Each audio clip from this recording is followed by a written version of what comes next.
Bienaventurados los mansos. Al considerar las bienaventuranzas en conjunto, vimos que hay ciertas características generales que se aplican a todas ellas. Cuando pasamos a estudiar cada una de las bienaventuranzas por separado, vemos que así es. Por ello, una vez más debemos señalar que esta bienaventuranza, esta descripción específica del cristiano, causa verdadera sorpresa porque se opone de una manera tan completa y radical a todo lo que el hombre natural piensa. Bienaventurados los mansos, porque ellos recibirán la tierra por heredad, la conquista del mundo, la posesión del universo, todo se da nada menos que a los mansos. El mundo piensa en función de fortaleza y poder, de capacidad, de seguridad en sí mismo, de agresividad. Así es como entiende el mundo el conquistar y el poseer.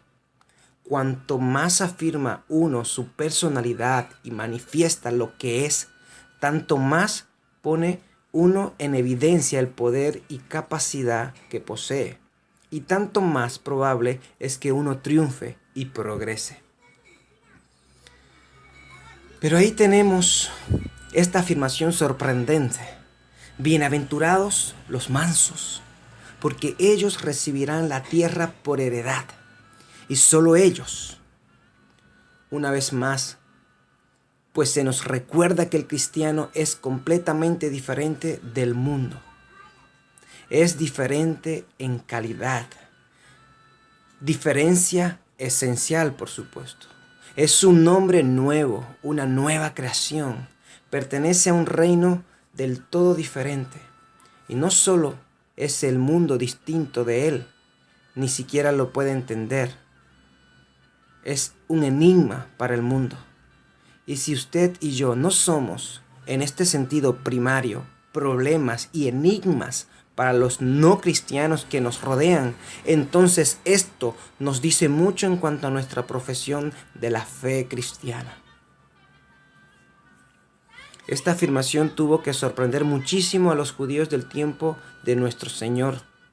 Y no cabe duda, como dijimos al principio, que Mateo escribió sobre todo para los judíos. Coloca a las bienaventuranzas al comienzo mismo del Evangelio por esta misma razón. Tenían ciertas ideas acerca del reino, eran, según recordarán, no solo materialistas, sino también materialistas. Para ellos, el Mesías era alguien que los iba a conducir a la victoria. Porque eran no solamente materialistas, sino también militaristas. Es que pensaban pues en función de conquista y lucha en un sentido material, y por ello nuestro Señor descarta esto de inmediato. Es como si dijera, no es este el camino. Yo no soy así y mi reino no es así. Bienaventurados los mansos, porque ellos recibirán la tierra por heredad. Es una forma de pensar del todo opuesta a la de los judíos. Pero además, esta bienaventuranza presenta por desgracia una forma de pensar que contrasta mucho con la forma de pensar que se encuentra en la iglesia cristiana de estos tiempos. Porque ¿acaso no existe una tendencia trágica a pensar en función de combatir el mundo y el pecado y todo lo que va en contra de Cristo por medio de grandes organizaciones? Me equivoco cuando digo que el pensamiento prevalente y dominante de la iglesia cristiana en el mundo parece estar en contraste absoluto con lo que se indica en este texto. Ahí está, dicen, el poderoso enemigo que se nos opone, y enfrente a él tenemos a una iglesia dividida. Debemos unirnos, debemos formar un solo cuerpo para enfrentarnos a ese enemigo organizado. Entonces conseguiremos producir impacto y entonces triunfaremos. Pero, bienaventurados los mansos, no los que confían en sus organizaciones, no los que confían en sus propias fuerzas y capacidad y en sus propias instituciones, más bien en lo contrario. Y esto es cierto, no solo en este pasaje, sino en toda la Biblia. Lo vemos en la historia de Gedeón, en la que Dios fue reduciendo el número, no incrementándolo. Este es el método espiritual y una vez más lo vemos puesto de relieve en esta afirmación sorprendente del Sermón del Monte. Al enfrentarnos con esta afirmación procuremos antes verla en su relación con las demás bienaventuranzas. Es evidente que se sigue de lo dicho antes. Hay una conexión lógica, obvia, entre estas bienaventuranzas. Cada una sugiere la siguiente y lleva a ella. No fueron pronunciadas al azar. Primero tenemos el postulado fundamental acerca de ser pobres en espíritu. Este es el espíritu fundamental primario que conduce a su vez a una condición de pesar al caer en la cuenta de nuestros pecados. Y esto a su vez conduce a este espíritu de mansedumbre. Pero, y quiero subrayar esto, no solo descubrimos esta conexión lógica entre ellas, quiero señalar también que estas bienaventuranzas se van haciendo cada vez más difíciles. En otras palabras, lo que estamos estudiando ahora es más penetrante, más difícil, más humillante que lo que hemos estudiado hasta ahora en el Sermón del Monte.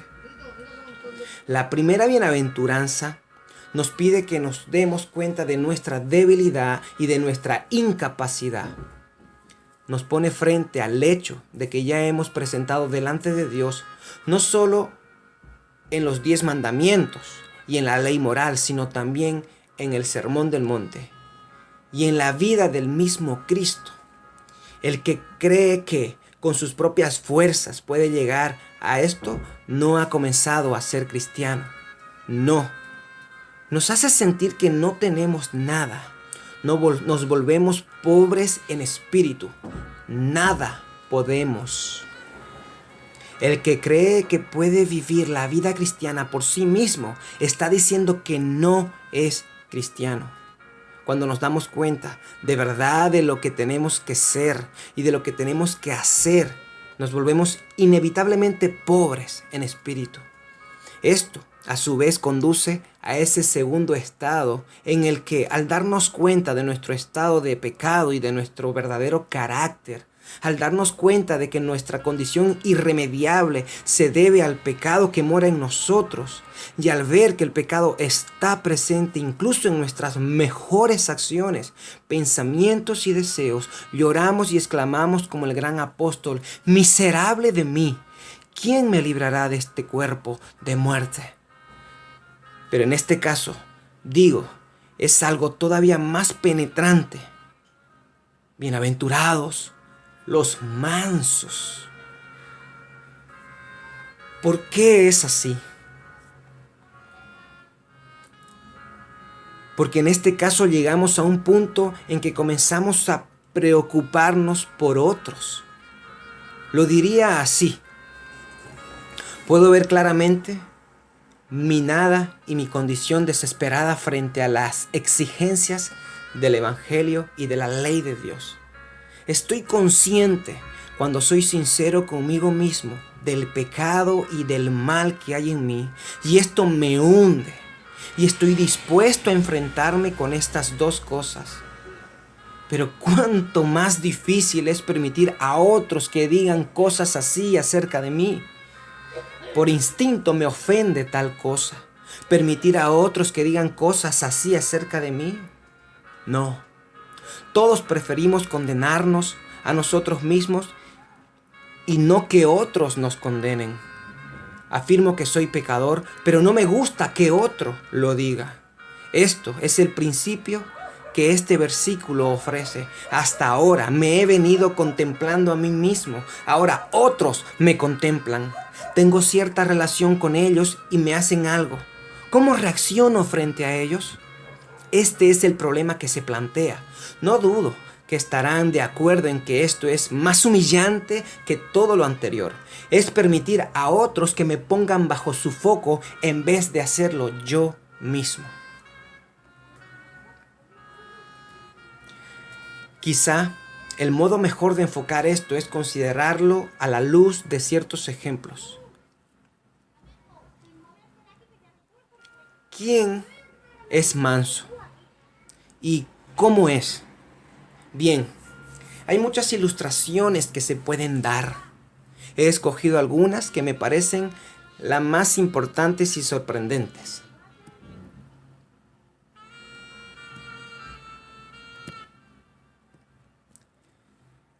Tomemos, por ejemplo, ciertos personajes del Antiguo Testamento.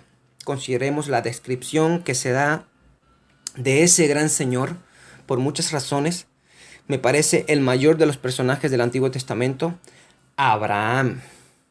Y al contemplarlo, nos hallamos frente a un cuadro grandioso y maravilloso de mansedumbre. Es la gran característica de su vida. Recordarán su conducta con Lot y cómo le permite que elija primero sin murmurar ni quejarse. Esto es mansedumbre. Se ve también en Moisés, al que se describe como al hombre más manso de la tierra. Examinen su conducta moral y verán lo mismo. Este concepto bajo de sí mismo. Esta tendencia a rebajarse y humillarse, mansedumbre. Estuvieron a su alcance magníficas posibilidades la corte de Egipto y su posición como hijo de la hija de Faraón. Pero lo consideró en su verdadero valor. Lo tuvo por lo que valía y se humilló por completo ante Dios y su voluntad. Lo mismo ocurrió en el caso de David, sobre todo en su relación con Saúl. David sabía que iba a ser rey. Se le había comunicado, había sido ungido y sin embargo, ¿cómo soportó a Saúl y el trato injusto y antipático que Saúl le dio? Vuelvan a leer la historia de David y verán la mansedumbre personificada en una forma extraordinaria. Tomen también a Jeremías y el mensaje tan poco popular que le fue comunicado. Fue llamado para comunicar o para que comunicara la verdad al pueblo. No lo quería hacer. Es tanto que otros profetas decían cosas fáciles y agradables. Estaba aislado. Era individualista. Hoy lo llamarían no cooperador, porque no decía lo que todos los demás decían. Todo le dolió amargamente, pero lean su historia. Vean cómo lo soportó todo y permitió que se dijeran cosas hirientes a sus espaldas y cómo siguió comunicando el mensaje. Es un ejemplo maravilloso de mansedumbre. Si pasamos al Nuevo Testamento, volvemos a encontrar lo mismo. Contemplemos la descripción de Esteban y veremos la ilustración de este texto. Veámoslo en el caso de Pablo, ese poderoso hombre de Dios. Consideremos lo que sufrió de manos de diferentes iglesias y de manos de sus compatriotas y de otra gente. Al leer sus cartas, veremos cómo destaca esta cualidad de la mansedumbre, sobre todo cuando escribe a los miembros de la iglesia de Corinto, quienes habían sido y habían dicho cosas tan desfavorables y desagradables acerca de él. Es un ejemplo maravilloso de mansedumbre, pero desde luego que debemos llegar al ejemplo supremo, al Señor mismo. Venid a mí, dijo, todos los que estáis trabajados, y yo os haré descansar. Soy manso y humilde de corazón. Lo mismo se ve en toda su vida. Lo vemos en su reacción frente a los demás. Lo vemos sobre todo en la forma en que sufrió persecución y mofa. sarcasmo y burla. Con razón se dijo de él, la caña cascada no quebrará y el pábilo que humea no apagará. Su actitud frente a los enemigos y quizás todavía más la sumisión total a su padre muestran su mansedumbre. Dijo, la palabra que habéis oído no es mía, y yo he venido en nombre de mi Padre. Miremoslo en el huerto de Getsemaní.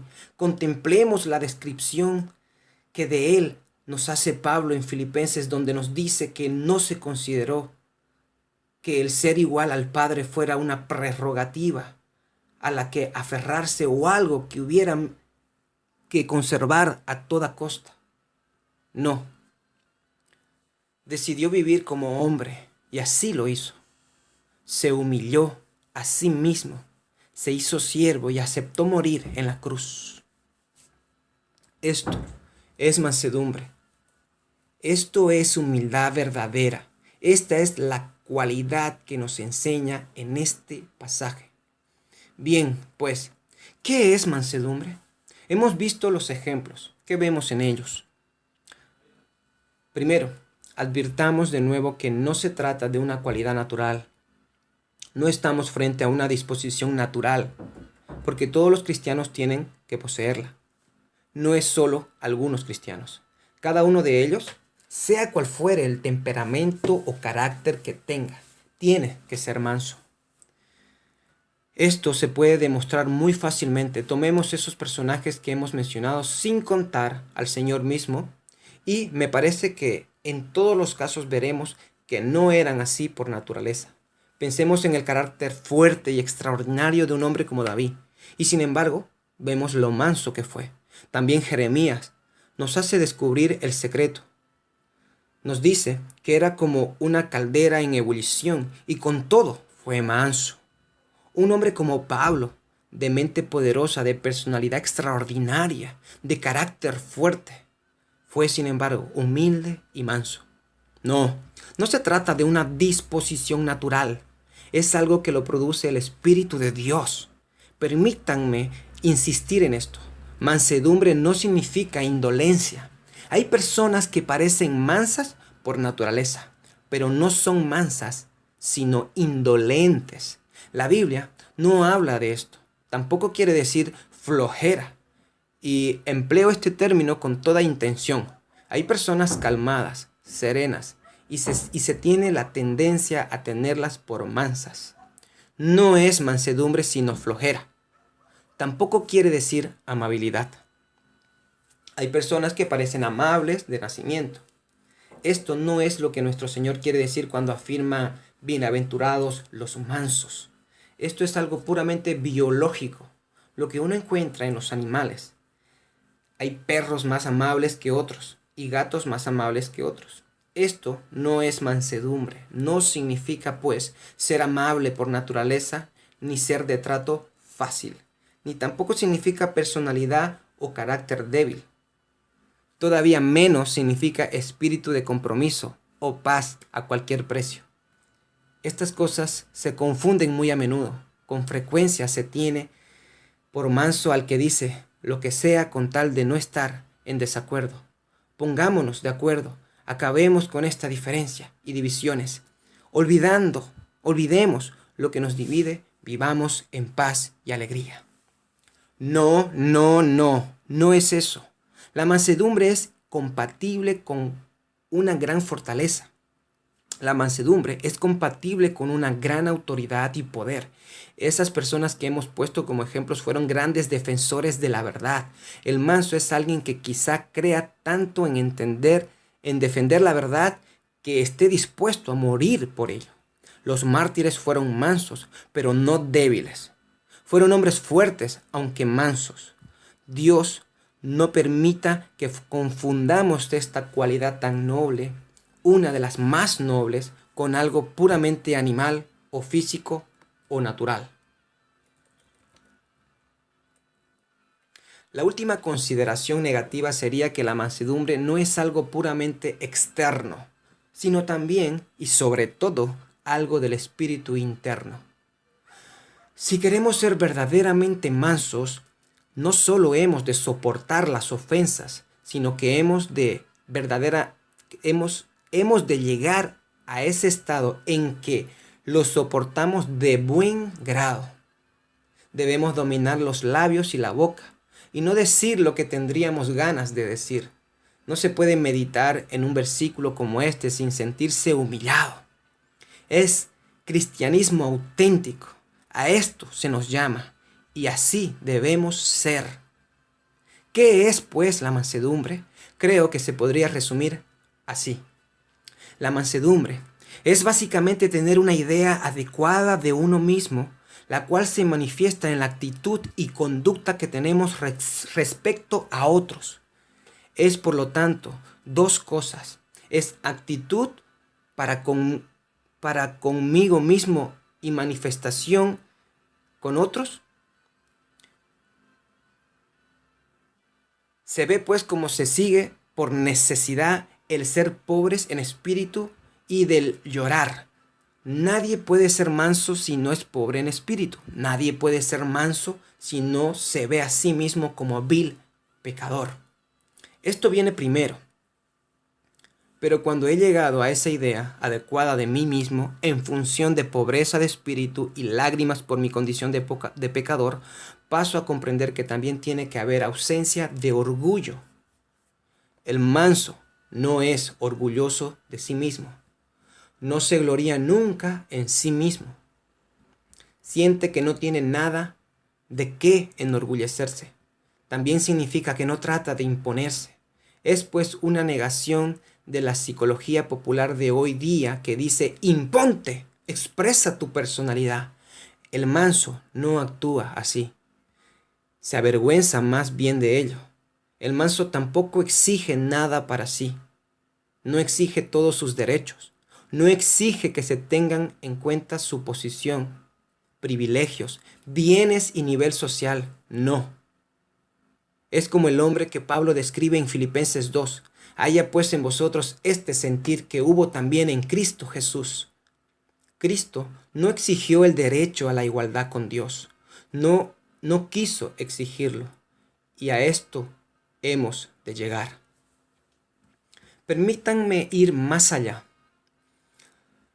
El manso ni siquiera es susceptible en cuanto a sí mismo. No está siempre velando por sí mismo y por sus intereses. No está siempre a la defensiva. Todos sabemos de qué estoy hablando, ¿verdad? ¿No es acaso una de las grandes maldiciones de la vida como consecuencia de la caída esta susceptibilidad en cuanto a sí mismo? Pasamos la vida atentos a nosotros mismos, pero cuando uno llega a ser manso no es así. Ya no se preocupa por sí mismo ni por lo que los demás digan. Ser verdaderamente manso significa que uno ya no se protege, porque ve que no hay nada que valga la pena proteger. Por esto, ya no se está a la defensiva. Esto se acabó. El verdaderamente manso nunca se compadece de sí mismo. Nunca habla de sí mismo para decir: te está yendo mal, qué poco amables son en no entenderte. Nunca piensa con lo mucho que valgo. Solo me faltaría que se me brindaran la oportunidad. Autocompasión. ¿Cuántas horas y años malgastamos en ello? Pero el que ha llegado a ser manso no es así. Ser manso, en otras palabras, quiere decir que ya no se preocupa nada de sí mismo y que comprende que no tiene derechos. Se llega a comprender que nadie le puede hacer daño. Juan Bunyan lo dice muy bien: el que está en el suelo no debe temer caer. Cuando uno se ve a sí mismo por lo que es, sabe que nadie puede decir nada de él que sea demasiado malo. No hay por qué preocuparse de lo que los demás digan o hagan. Se sabe que uno merece esto y mucho más. Definiría pues otra vez la mansedumbre así: el verdaderamente manso es el que vive sorprendido de que Dios y los hombres puedan pensar tan bien de él y lo traten tan bien como lo tratan. Esto, creo, es su cualidad básica. Debe pues manifestarse en todo nuestro proceder y conducta con los demás. Procede así. El que es como el tipo que he descrito debe ser necesariamente benigno. Pensemos de nuevo en los ejemplos. Pensemos otra vez en nuestro Señor Jesucristo. Benigno, gentil, humilde. Estos son los términos. Manso, de espíritu manso. Ya he citado antes los términos empleados, manso y humilde. En un sentido, la persona más asequible que el mundo ha conocido fue el Señor Jesucristo. Pero también significa que habrá una ausencia total del espíritu de venganza, del tomarse revancha, del procurar que el otro pague por lo que ha hecho. También significa, por tanto, que debemos ser pacientes, sobre todo cuando sufrimos injustamente.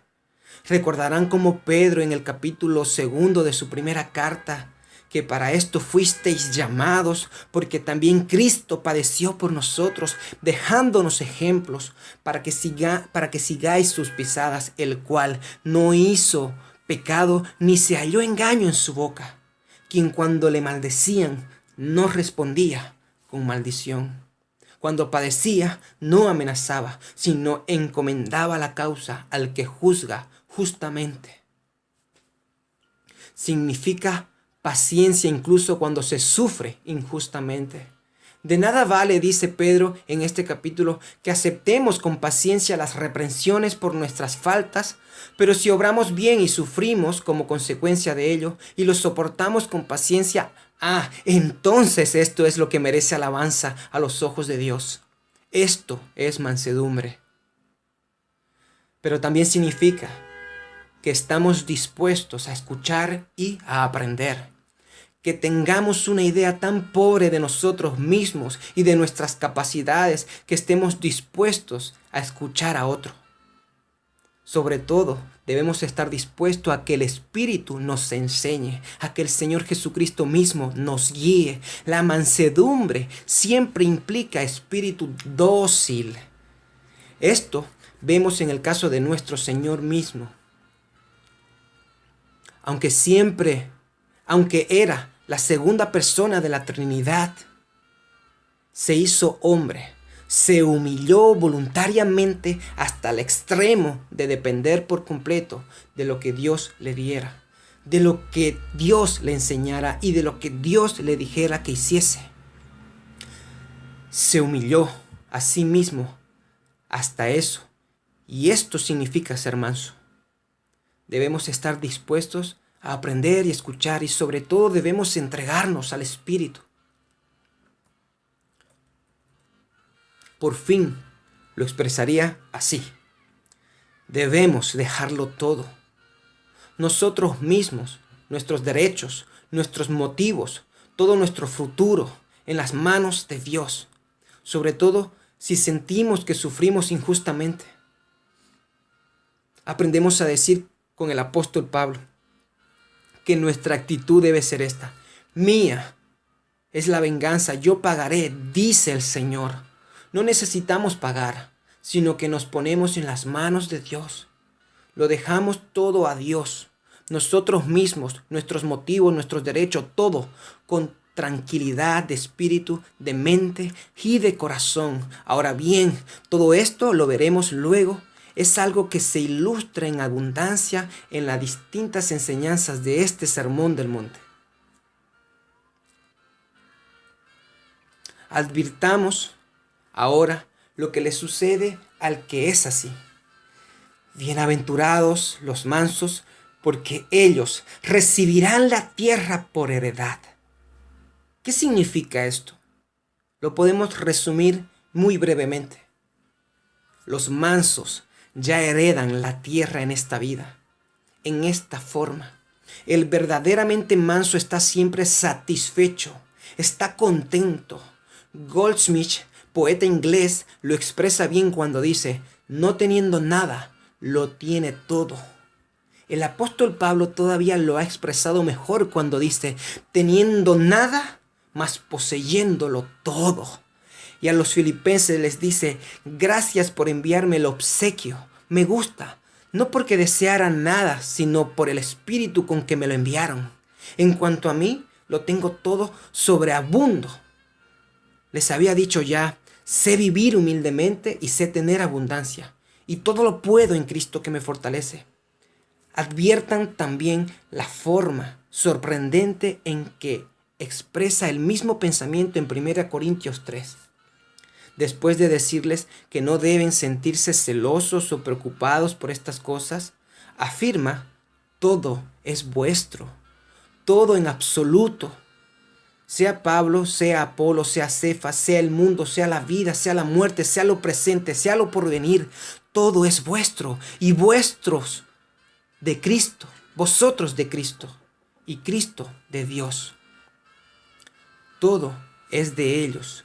Si somos mansos y cristianos verdaderos, ya han heredado la tierra. Pero sin duda que también se refiere al futuro. ¿O no sabéis, dice Pablo a estos corintios en 1 Corintios 6, que los santos han de juzgar al mundo? Van a juzgar al mundo y a los ángeles. Heredarán la tierra. En Romanos 8 lo expresa, somos hijos, y si hijos también herederos de Dios y coherederos con Cristo. Así es, vamos a heredar la tierra. Si sufrimos, dice a Timoteo, también reinaremos con él. En otras palabras, no te preocupes por el sufrimiento, Timoteo. Sé manso y paciente y reinarás con él. Vas a heredar la tierra con él. Creo que todo esto se encuentra en las palabras de nuestro Señor en Lucas 14:11. Cualquiera que se enaltece será humillado, y el que se humilla será enaltecido. Vemos pues el significado de ser manso. ¿Debo volver a insistir en que esto es algo del todo imposible para el hombre natural? Nunca conseguiremos ser mansos por nosotros mismos. Esos pobres que se refugiaron en los monasterios trataban de hacerse mansos. Nosotros nunca lo haremos. No se puede hacer. Solo el Espíritu Santo nos puede humillar. Solo el Espíritu Santo nos puede hacer pobres en espíritu y hacernos llorar por nuestra condición de pecadores y producir en nosotros esta idea verdadera y recta de nosotros mismos y darnos la mente de Cristo mismo. Esto es algo muy grave. Los que decimos ser cristianos afirmamos necesariamente que ya hemos recibido el Espíritu Santo. Por tanto, no tenemos excusa si no somos mansos. El que no es cristiano tiene excusa, porque le es imposible conseguir ser manso. Pero si afirmamos de verdad que hemos recibido al Espíritu Santo, y así lo hacen todos los cristianos, no tenemos excusa por no ser mansos. No es algo que ustedes hagan ni yo haga. Es un don que produce en nosotros el Espíritu Santo.